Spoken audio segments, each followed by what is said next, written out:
to ban under 18-year-olds from tanning salons. He or she got some negative points for that.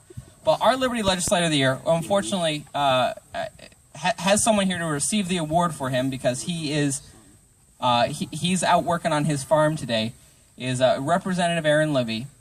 Representative Aaron Libby, not only for all the votes that he was there for.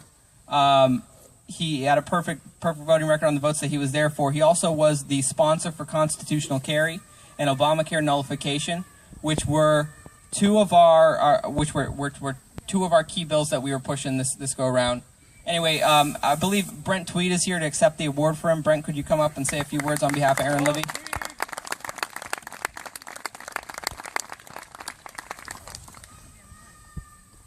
Come on up, man. Well, thank you. So it says Representative Aaron Libby, Legislator of the Year, 2013 Legislator of the Year, and it has a quote from Barry Goldwater, and it says, "Extremism in the defense of liberty is no vice. Moderation in the pursuit of justice is no virtue." Think about that. Well, thank you very much. Representative Aaron Libby, he asked me to accept this award for him, and I was happy to do so. I've known Aaron since 2008 and been friends with him since. We met during the 2008 Ron Paul campaign. And I was also Aaron's campaign manager for both 2010 and 2012. So a little bit about Aaron. He was elected to the State House in 2010 and then re-elected in 2012. He's been a Ron Paul supporter almost his entire life. He's a supporter of Austrian free market economics, and he was endorsed by Ron Paul for his re-election campaign in 2012.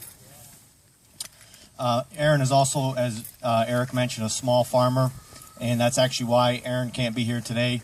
And basically, Aaron is a citizen legislator, vice a professional politician, and that's why basically I think, you know, historically that's what we were. We had a citizen legislator instead of professional politicians, and I think that's a plus because the less time that legislators are in Augusta or Washington D.C., the less time they have to pass legislation that infringes on our liberty. So I think that's what we need to get back to, and I think Aaron is a full-time farmer and a part-time legislator and a statesman, vice a politician. So I think it's a testament to Aaron that he, you know, has a full-time job as a farmer and he works on his farm so much. So that's why he couldn't be here today. In fact, Aaron himself has worked to reduce the length of the legislative session and to reduce legislator pay. So I think that's a step in the right direction. I think this year it seemed like a record length legislative session. They were in session from January and I don't think they got out until July. So if it was like, for me, I think the optimum would be like maybe a week for the legislative session. Let's work towards that. I like to say that Aaron is Maine's best liberty legislator and defender of the Constitution, and I brought along some proof of that. Some of the bills that Aaron sponsored this session, I think, is a testament to that.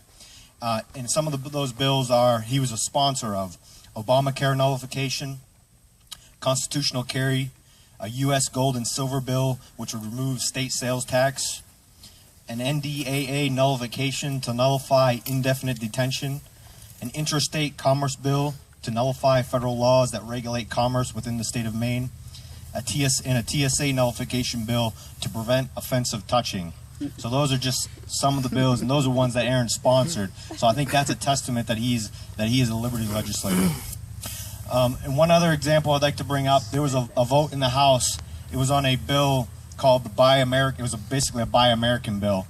And the vote result in the House was 142-1. And that stuck out to me because that was reminiscent of some of the votes where Ron Paul in the U.S. Congress was the only no vote. And here's an example of Aaron Libby, the only no vote, standing up against mercantilism and standing up for the principles of the free market.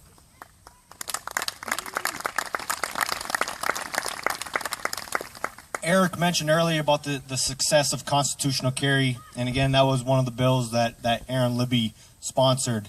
And without legislators like Aaron Libby, Representative Libby, that have the courage to introduce the bill, sponsor the bill, get up in public in front of the legislator and speak on behalf of the bill and force a recorded roll call vote, we would not have had the success on constitutional carry. As Eric mentioned 2 years ago, we would have been lucky to get more than 2 votes on the bill. This time, we were 1 vote shy in the House of actually passing the bill. So I think that's a testament. And without Liberty legislators in the legislature, that would not happen. It wouldn't happen.